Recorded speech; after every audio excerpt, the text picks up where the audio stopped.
You won't believe this bird is real. The Potoo is one of the weirdest and most mysterious birds on Earth. The Potoo is a master of disguise. By day, it sits completely still, looking exactly like a broken tree branch. But here's the creepy part. At night, it comes alive with huge glowing eyes, hunting insects in the dark.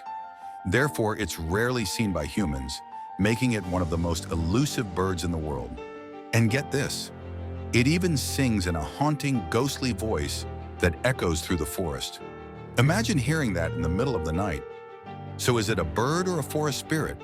With the Potoo, you never really know.